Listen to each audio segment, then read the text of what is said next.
नमस्कार। आज हम एक बहुत ही दिलचस्प कहानी पर बात करने वाले हैं। सादत हसन मंटो की काली शलवार। जी। मंटो की एक और कहानी जो आपको सोचने पर मजबूर कर देती है।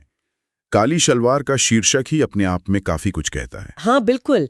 हमारे पास जाहिर है कहानी का टेक्स्ट है और हम कोशिश करेंगे कि इसके किरदारों, खासकर सुल्ताना के जो संघर्ष हैं, उस वक्त का जो माहौल था और मंटो का जो लिखने का अंदाज है, उसको थोड़ा और गहराई से समझें। मंटो की यही खासियत है। वो समाज के उन पहलुओं को छूते हैं जिन पर अक्सर बात नहीं होती। तो चलिए शुरू करते हैं। कहानी हमें मिलती है सुल्ताना से, जो दिल्ली आ चुकी है, लेकिन दिल्ली को समझने के लिए थोड़ा पीछे जाना पड़ता है ना, अंबाला छावनी। हाँ, वो कॉन्ट्रास्ट दिखाना बहुत जरूरी है। अंबाला छावनी का जो माहौल था वो दिल्ली से एकदम जुदा था। बिल्कुल अलग। वहां गोरे सिपाही ग्राहक थे, कमाई अच्छी थी। मंटो लिखते भी हैं कि दिन में 8-10 गोरों से निपटकर 20-30 रुपए कमा लेती थी वो। जो उस जमाने के हिसाब से अच्छी खासी रकम थी। हाँ, काफी अच्छी।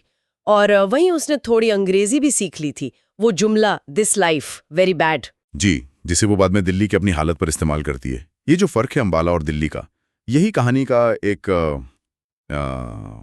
टेंशन पॉइंट है। अंबाला में पैसा था, रौनक थी, भले ही वो पेशा जो भी था। दिल्ली में न वो माहौल, न ग्राहक, न पैसा।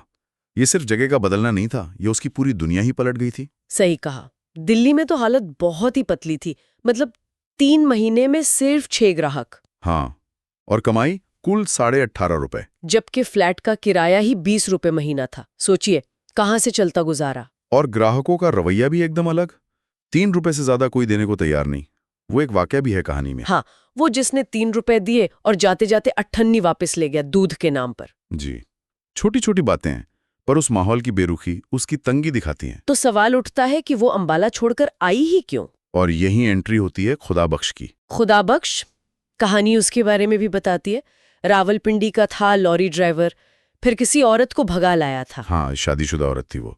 लाहौर ले आया, फिर वो छोड़ गई तो उसे ढूंढता हुआ अंबाला पहुंच गया और वहां सुल्ताना से मुलाकात हुई। और दिलचस्प बात ये कि उसके आने के बाद सुल्ताना का काम चमक गया था अंबाला में। बिल्कुल। और इसी वजह से सुल्ताना उसे अपने लिए नेक कदम या लकी समझने लगती है। वो थोड़ी वहमी थी इस मामले में।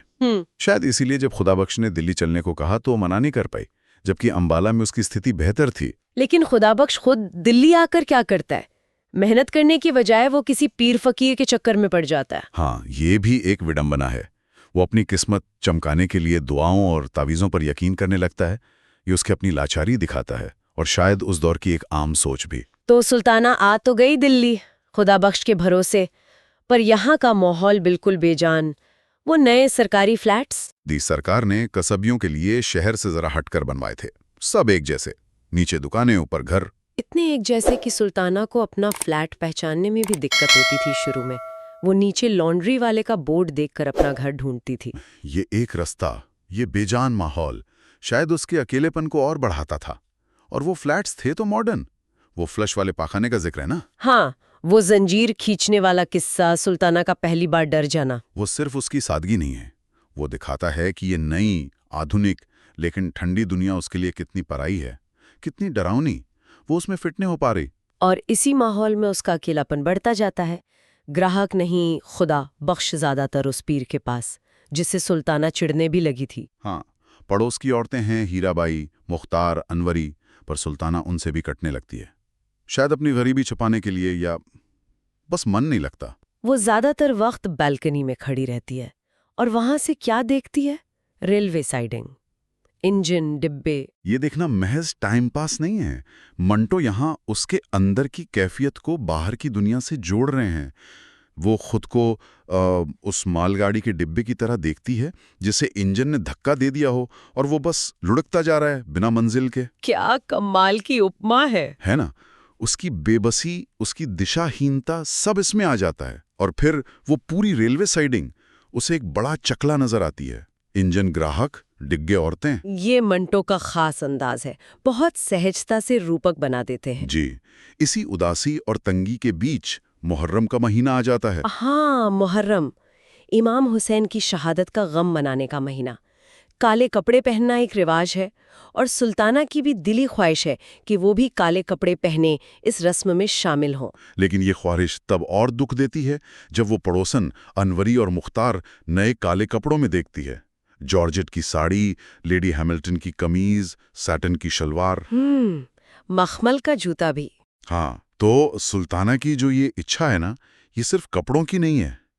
ये उस समाज से, उस रस्म से जुड़ने की इच्छा है, अपनी पहचान बनाए रखने की, और शायद उस गरीबी के एहसास से थोड़ी देर के लिए निकलने की कोशिश है। शायद वो उस सामूहिक दुख में शामिल होकर अपना अकेलापन, अपना दुख भूलना चाहती है। बिल्कुल। और ये इच्छा इतनी बढ़ जाती है, वो इतनी बेबस महसूस करती है कि खुदाबख्श से लगभग लड़ पड़ती है, जिद करती है। हाँ, वो कहती है मुझे हजरत इमाम हुसैन के नाम की कसम, कहीं से ला दो, चोरी करो, डाका मारो, कुछ भी करो, मुझे एक काली शलवार के लिए 4.5 गज काली साटन ला दो। ये उसकी हताशा की हद है। जानती है कि खुदाबख्श के पास पैसे नहीं, फिर भी कहती है। और खुदाबख्श का जवाब वो भी उतना ही लाचार है। कहता है अल्लाह से दुआ करो, पीर साहब कुछ करेंगे। दोनों ही फंसे हुए हैं उस हालात में। जी। इसी नाउमीदी में एक शाम बालकनी में खड़ी सुल्ताना को एक अजनबी देखता है, शंकर। वो नीचे से देखता है, मुस्कुराता है और सुल्ताना के इशारे पर ऊपर आ जाता है। मंटो ने उसका हुलिया भी बताया है।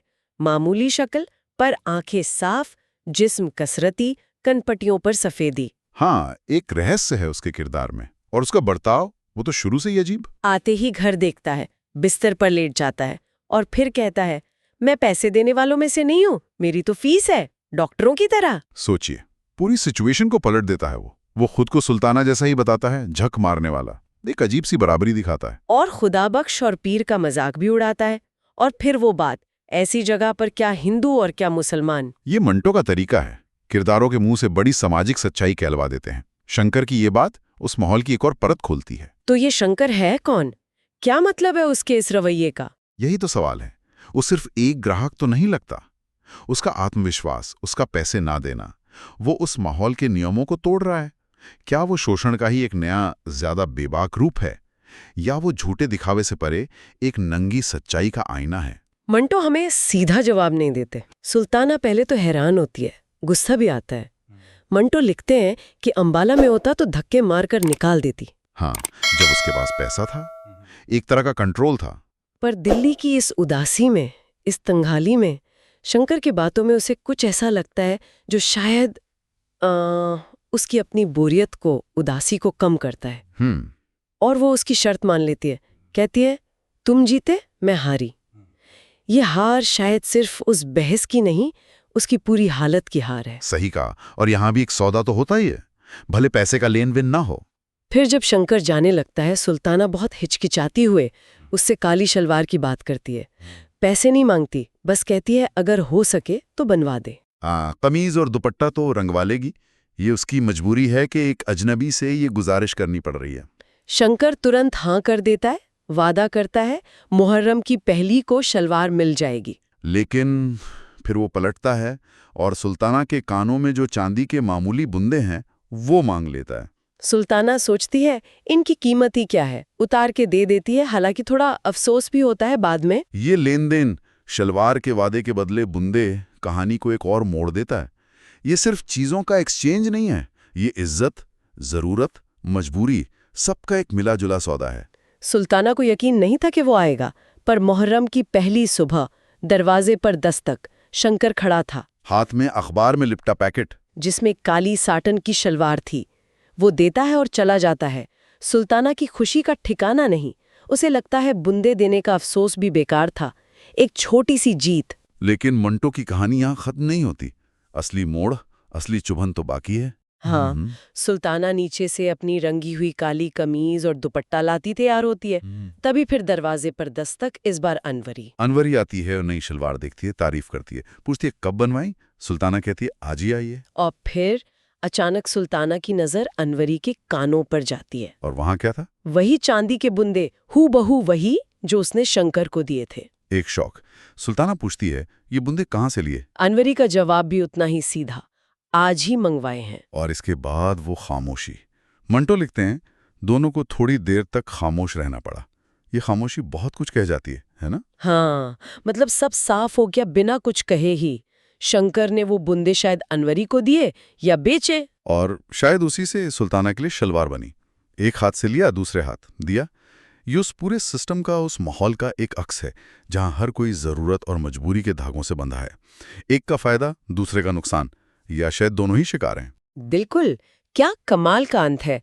मंटो कोई जजमेंट नहीं देते, बस हालात सामने रख देते हैं। सुल्ताना को शलवार मिल गई, उसकी इच्छा पूरी हुई, पर कैसे? अनवरी को बुंदे मिल गए, पर कहां से? और शंकर, वो क्या है इस कहानी में? तो कुल मिलाकर देखें, काली शलवार सिर्फ एक तवाइफ की कहानी नहीं है। ये विस्थापन का दर्द है, शहर का अकेलापन है, गरीबी है, लाचारी है। और ये दिखाती है कि कैसे इंसानी रिश्ते भी जरूरत और सौदेबाजी में बदल जाते हैं। और मंटो का अंदाज एकदम खरा, सीधी बात, कोई लाग लपेट नहीं। हाँ, उनका यथार्थवाद सिर्फ घटनाओं का नहीं, किरदारों की सोच का, समाज की अंदरूनी सच्चाइयों का भी है। सुल्ताना, खुदाबख्श, शंकर, अनवरी, कोई भी पूरी तरह अच्छा या बुरा नहीं। सब अपने हालात के मारे हैं, अपनी इच्छाओं और मजबूरियों से बंधे हैं। सुल्ताना में बेबसी है तो जिद भी है। शंकर अजीब है, शोषक लगता है, पर वादा निभाता भी है। यही चीजें किरदारों को असली बनाती हैं। रिश्तों में लेन देन, ये सब आज भी हमारे आसपास है। बिल्कुल, कहानी खत्म हो जाती है पर वो सवाल रह जाते हैं। वो काली शलवार, वो बुंदे, क्या वो सिर्फ चीजें हैं या इज्जत, जरूरत, सपनों का प्रतीक हैं जो खरीदे बेचे जा रहे हैं? और सुल्ताना का खुद को रेल का डब्बा समझना, जिसे कोई और धकेल रहा है, कोई और कांटे बदल रहा है, ये हमें भी सोचने पर मजबूर करता है। क्या हम भी कभी-कभी अपनी जिंदगी की पटरी पर ऐसे ही नहीं लुढ़कते? सुनने के लिए बहुत बहुत धन्यवाद। हाँ, सुनने के लिए शुक्रिया। अगर आपको मंटो की ये कहानी और हमारा ये विश्लेषण पसंद आया तो हमारे चैनल आज की कहानी को लाइक करें, शेयर करें और सब्सक्राइब करना ना भूलें। और हाँ, वो घंटी वाला आइकॉन यानी बेल आइकॉन भी जरूर दबाएं ताकि जब भी कोई नई कहानी या विश्लेषण आए आपको फौरन पता चल जाए। अगली बार फिर मिलेंगे एक नई कहानी के साथ। धन्यवाद।